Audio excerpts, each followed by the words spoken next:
السلام عليكم ورحمة الله وبركاته وسلامنتين walaalahena ku xiran kanaalka dhiirigeliye tani waa xubinteeni tala wadaag anna waxaan ahay Yaasir Mukhtaar hadaba ku soo dhawaada waxay ahayd waqti ku haboon waxayna ahayd xilli aan ku howlanaa diyaarinta barnaamijka tala wadaag waxay la soo xiriirtay gabar ku nool wadamada qurbaha salaan kadib waxay iga sheekaysay inay muruga ay la nooshahay waxaan ahay qof habeenii maalinba ilin maciin bida waxaan ahay qof ka quusan nolosha hadaanan ahaan lahayn qof muslim ah nafta ayaan isdhaafin lahaa waxayna ii sheegtay inay murugada ka haysato dhanka familigeeda ayna tala iga rabto kadibna wixii karaankayga ahaa oo Allah subhanahu wa ta'ala uu waafajiyay ayaan ku waaniyay alxamdulillah wayna ku qanacday sida aan markaasi dareemayay markaasi kadib waxaan is weydiiyay maxaynu u dareennaa mararka qaar murugo maxay dadka qaar nolosha ugu quusaan farxadeena ma waxa ina siin kara dadka naga maqan farxadda ma waxa naga qaadi kara dadka oo ina siin kara xilligii ay doonaan sababtoo ah dadka qaar markay ina xumeeyaan waynu murugoonaa oo waynu walbahaarnaa sidii inna la yiri waxaad ku dhacdeen imtixaankii aakhiro subhanallah farxadeena ma waxay ku xiran tahay meel aan tagno yaani inaan ka tagno halka aan ku noolnahay oo aan u taaribno wadamo kale xageesa farxadda laga helaa ma waxa farxadda laga helaa inaan tagno wadamada shisheeye mise farxadeena dadka ayaan ka sugaynaa oo hadii ayna sharfaan waa inaynu faraxsanaanaa hadii ayna yasaana waa inaynu murugoonaa mise farxadda dhabta ah waxay ku jirtaa inaan qaadano amarka Allah subhanahu wa ta'ala walaal hadii qof qoys iyo qalqiga intaba ay ku wada kulmaan inay farxad ku galiyaan macquul ma noqon karto kumana siin karaan farxad muhiimadu waa inaynu qalbiyadeena ku xirnaa qaaliqa qaniga ah qaaliqa quuritaanka badan qaboojiyaha qalbiyada murugaysan kaafiyaha kurbada fayda ugu walaal waxa jira qof hanti lagu manaysay haddana aanan haysan farxad qof waxa jira waalid iyo walaal ay hareerihiisa taagan yihiin kana helaya hiil iyo hoo haddana aanan haysan farxad qof waxa jira aqoonyahan ah oo laga yaabo inuu haysto darajaad u sareysa kana gaaro guulo la taaban karo balse wax farxad aanan ku haysan waxa kale oo yana meesha ka marnayn inuu yahay qof ku nool qasri aad u qurux badan oo ku yaala qaarad kamid ah qaaradaha dunida kuwooda lagu tilmaamay inay yihiin kuwa ugu horumarsan isla markaasna dadka ay ku tiriyaan ama ay ugu yeeraan waxa loo yaqaan dunida koobaad iyo dunida labaad dhalanteedka iyo dhaldhalaalka dunida ma ahan farxad lacagtu ma ahan farxad farxaduna ma ahan lacag ugu walaal farxadda meel kale ka raadin farxadda hareerahaaga ayay taalaa farxaduna ma ahan mid safar dheer u galayso farxaddu ma ahan mid aad malaayiin dollar ku qarash gareynayso farxaddu ma ahan mid kaaga lumaysa boqolaal sano raadinteeda farxaddu uma baahna inaad tagto dhakhtar kadibna bac buuxdo oo kaniinayaal farxad siyaadiyeyaal ah uu kugu soo amro waqti hebel inaad cunto haddaba walaal sirta farxaddu waa akhrinta quraanka kariimka meel kale ha ka raadin kitaabka waa kaabaha nolosha waayo waa kaamil oo malahan wax nusqaan ah waa kurba fayde oo wuxuu biyaa kurbada walaal waxaad uga maarmaysaa aadanaha waxaadna ku helaysaa xasilooni waxaadna gaaraysaa guul wax ku ool ah sirta farxaddu waa akhrinta quraanka kariimka kuma oranaya kitaabka hal maalin wada akhri gabi ahaantii balse waxaad u baahan tahay maalin kasta inaad akhriso xisib oo ka kooban 10 beej ama juz oo ka kooban 20 beej intaas waxa dheer inaysan kugu qaadanaynin waqti badan aad ku bixiso kaliya waxa uu u baahan yahay wax ka yar hal saac ugu yaraan 15 daqiiqo ama 30 daqiiqo oo kaliya haddaba walaal ha ka raadin farxadda meel aysan jirin farxaddu waa agtaada ha ku marmarsoonin kitaab ma qaadi karo ama iima yaalo taasi waxa beeninaya mobilkaaga oo dunidu waxay hadda maraysaa tiknoolajiyad casri ah ha noqon doqon waayo doqonku waxa wax ka raadiyaa meel aysan wax ka jirin isaga oo xaqiiqda hel farxadaada oo ku hel wax ka yar hal saac ama nus saac intaas waxaan ku raacinayaa saddexdan qodob iyaguna muhiimka ah kow salaadu waa shay qaali ah waxaana cadeynaya inay qaali tahay waxa laga soo waajibiyay 7 samaawaad korkooda ahmiyada iyo wanaagga ay leedahay ma ahan mid aan koobi karno salaadu waa mid ka dhaxaysa adoonka iyo rabbigiisa farxad ka weyn miyaa jirta waayo salaada dambiga ayaa lagu dhaafaa farxad ka weyn miyaa jirta waayo salaadu waxay ku diidaa xumaanta waxayna ku fartaa wax walba wanaagsan salaadu waana waajib waxayna waajib ku tahay qof walba muslim ah oo qaangaar ah aqlina leh salaada in farxad laga helayo waxa cadeyn u ah salafus saalix mid kamid ah salafus saalix ayaa yiri aniga dusheeda waxa ah inaan caabudo yaani aan u tukado sidoo uu faray dushiisana waxa ah inuu yarzuqo sidoo igu yaboohay meesha waxaan ka fahmaynaa walaalayaal qofka salaada daa'imaya ee waqtiyadeeda ku tukanaya in Allah subhanahu wa ta'ala arsaaqada u barakeynayo salaada waa shayga ugu horeeya ee maalinta aakhir lagu weydiin doono haday wanaagsanaato amaladaada oo dhan way wanaagsanaan doonaan salaada haday xumaatana amaladaada kale oo idil way xumaanayaan salaada in farxad laga helayo waxaa caddayn u ah nebigeena moxamed sallallahu calayhi wasallam asxaabtiisa heer waxay gaareen xitaa haddii ay u baahdaan cusbo ama shay la mid ah marka hore salaad bay ka bilaabi jireen oo 2 rakac ayay tukan jireen waxayna dhihi jireen allahayow waxaas iyo waxaas ayaan addoonkaaga uga baahanahay adigaana siiyey adigaana iiga sahli kara ee ilaahayow iiga sahal waxaa kaloo farxad laga helaa mu'adinka markuu salaada inoogu yeerayo wax walba uu ku dhawaaqay inaan anagana ka daba dhahno maxaa yeelay wuxuu ina leeyahay marka uu leeyahay allahu akbar wuxuuna xasuusinayaa ilaahay keligiisa inuu weyn yahay khayrkiisana uu yar yahay marka uu leeyahay mu'adinka ashhadu an laa ilaaha ila allah wuxuuna xasuusinayaa allah ma ahan ilaah kaloo xaq lagu caabudo inuusan jirin mu'adinka marka uu leeyahay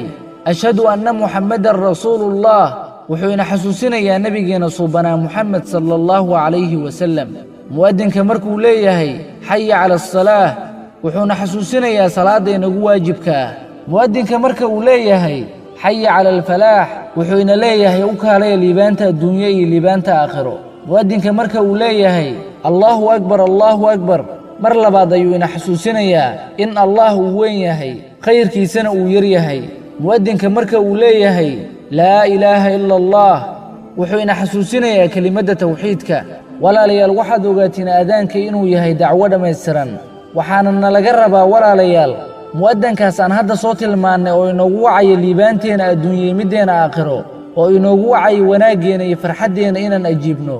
walaalkayga muslimka ah waxaad ogaataa camal walba aad qabato waxa ugu khayrka badan waa salaada sida nebigeena moxamed sallallahu calayhi wasallam uu yidhi qofkii salaada ka tagana heli maayo farxad weligiisa inta uu nool yahay farxaddana ma ahan qosolka ee waa tan qalbiga ah ilaahay ha naga dhiga kuwa salaada xafido oo ku dadaala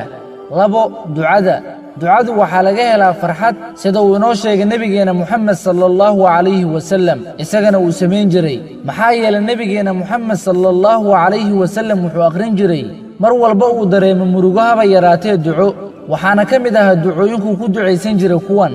اللهم إني عبدك ابن عبدك ابن عمتك ناصيتي بيدك ماض في حكمك عدل في قضاؤك أسألك بكل اسم هو لك سميت به نفسك أو أنزلته في كتابك أو علمته أحدا من خلقك أو استأثرت به في علم الغيب عندك أن تجعل القرآن العظيم ربيع قلبي ونور صدري وجلاء حزني وذهاب همي اللهم إني أعوذ بك من الهم والحزن والعجز والكسل والبخل والجبن وضلع الدين وغلبة الرجال لا إله إلا الله العظيم الحليم لا إله إلا الله رب العرش العظيم لا إله إلا الله رب السماوات ورب الأرض ورب العرش العظيم اللهم رحمتك أرجو فلا تكلني إلى نفسي طرفة عين وأصلح لي شأني كله لا إله إلا أنت لا إله إلا أنت سبحانك إني كنت من الظالمين الله ربي لا أشرك به شيئا qofkii akhriya ducooyinkaasi wuxuu helayaa farxad weliba qalbiga ah haddaba walaalayaal aynu akhrisana ducooyinkaasi haddaynu doonayna farxad waarta 3 qanacsanaantu waa shay allah subxaanahu wa tacaala uu bixiyo addoommadiisa ciddii uu doono ayuuna siiyaa qanacsanaantuna waa inaad ku qanacdo wixii uu allah subxaanahu wa tacaala uu ku siiyey ha yaraadeen ama ha badnaadeene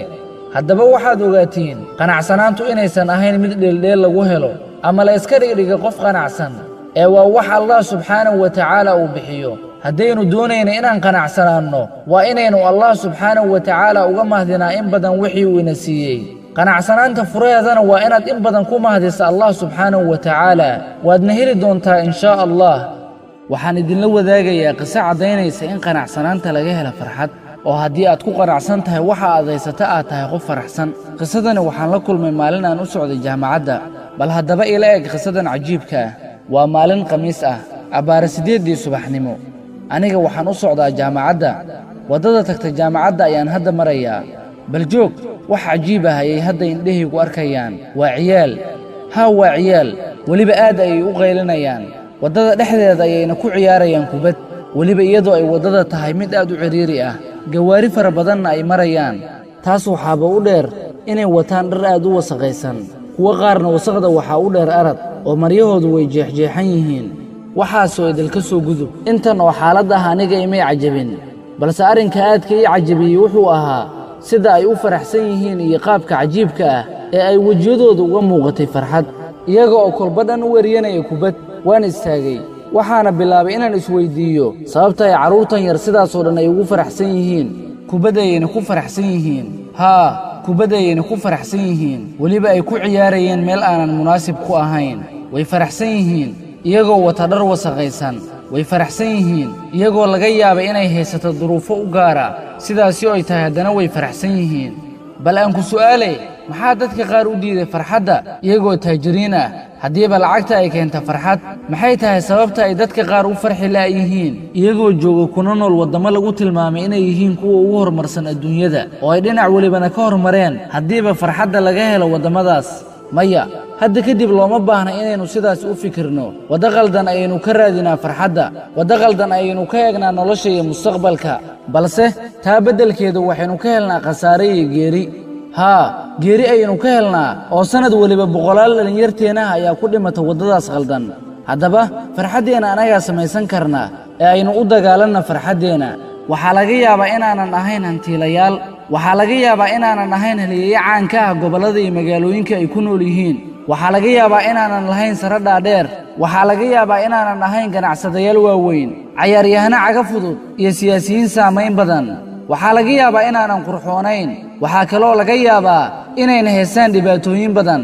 waxaa hubaala inaan faraxsanaan karna anagoonan intaaba ahayn ama aanan haysan waxaan heli karnaa deganaan maskaxeed iyo qanacsanaan nolosheenna waxaan ka dhigi karnaa mid aad u qurxoon sababtoo ah farxadda deganaanta maskaxeed iyo qanacsanaanta kuma xirna waxa aan haysanna iyo meesha aan joogno iyo ciddaan nahayba ee waxay ku xidhan tahay sidaan u fikirno haddaba aynu u dagaalanno farxaddeenna anagoo raacayna qorshe maalmeedkan ku saabsan farxad iyo fikrado wax dhisa aniga iyo adiga haddaan raacno qodobadan waxaan iska saari doonnaa inta badan murugada waxaana kordhisan doonnaa farxadda nolosheenna ah aan akhrinna qorshe maalmeedkan aanna ku dhaqanno waa qodobo muhiim ah oona loo baahan yahay inaad naftaada u sheegto subax walba waxaana ku siinayaa hub aanan lagugu qabsanaynin hub aanan kaaga baahnayn inaad xambaarto oo aad ku gaari karta himiladaada ugana hortegi karta wax kastoo hididiiladaada hoos u dhigaya wax kastoo horumarkaaga hakinaya waa kuwan ay horay u sii qaado naftaada ku dheh oo u sheeg kelmadahan soo socda maanta waan faraxsanaan doonaa sababtoo ah farxadda waxay ka imaataa gudaha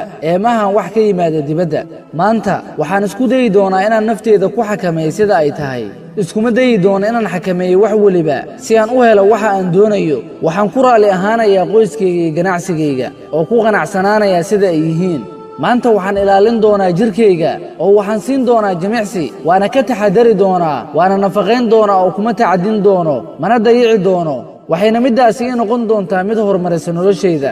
maanta waxaan ku dadaalayaa inaan adkeeyo maskaxdayda waxaan baran doonaa waxyaabo cusub oo i anfaca waxaan akhrin doonaa waxyaabo u baahan dadaal dheeri ah fikrad iyo isku tacallujin badan maanta waxaan ahaan doonaa qof ay isfahmaan bulshada ku xeeran waxaan u ekaan doonaa sida ugu fiican ee aan awoodo una labisan doonaa si qurux badan una hadli doonaa si tartiib ah una dhaqmi doonaa si ay ku dheehan tahay qanaaco aanana dhaleecayn doonin cidna ma raadin doono oo ma baarbaari doono ceebaha dadka kale maanta waxaan isku dayi doonaa inaan maalinteeda ugu noolaado sida ugu quruxda badan anigoonan xasuusan doonin maalmahaygii hore ee murugada lahaa maanta waxaan yeelan doonaa qorshe waxaana qori doonaa waxa aan raba inaan qabto saacadiiba waxaana laga yaabaa inaanan u raacin sidaan ugu talagalay laakiin waan samayn doonaa middaasi waxay ka saari doontaa laba dhibaato oo kale ah degdega iyo go'aan la'aanta maanta waxaan nafteeda siinayaa wakhti ay ku tagto meel jawi degan si ay uga fikirto awoodda alle subxaanahu wa tacaala waayo taasi nafteeda waxay ku abuuraysaa deganaan maanta waxaan ahaan doonaa midaan cabsan qaas ahaan ma ka cabsan doono farxaddayda iyo wax walboo ii horseedaya farxaddayda si aan ugu raaxaysto waxa qurxoon jeclaadana oona aamina in kuwa aan jeclahay iyagana ay jecel yihiin intaasi markaad dhahdi raacsii kelimadda muhiimka ah oo ah inshaa allah samayna oo ka dhabay intaas kadib qalbiga ku hay oo xasuusnow inaad tahay addoon oo uu allah subxaanahu wa tacaala kuu abuuray inaad caabudid naftaadana si qaasa ugu dheh waxaad tahay addoon waa inaad fulisaa 100% amarka allah wixii uu kaa reebayna si dhan aad uga tagtaa qodobadaasi waa kuwa lagaa doonaya inaad naftaada ka dhaadhiciso aad barto ugu dambayn walaalkaanka sare lahow u hiili naftaada u howlgal hankaaga gara addoonnimadaada una sheeg naftaada inaad tahay addoon rabbi ee aadan ahayn mid aadane ku bogaadi naftaada inaad tahay mid ku xaqle inay noqoto mid sharfan mid ay u hagaagto tan maanta iyo tan beri yacni adduun iyo aakhiro mar walbana filo mala wanaagsan waayo addoonku wuxuu rabbigiisa ka maleeyay ayuu ahaan ahaw mala fiicne una ahaw rabbigaaga waxaan kuu rajaynayaa horumar iyo farxad wabillaahi tawfiiq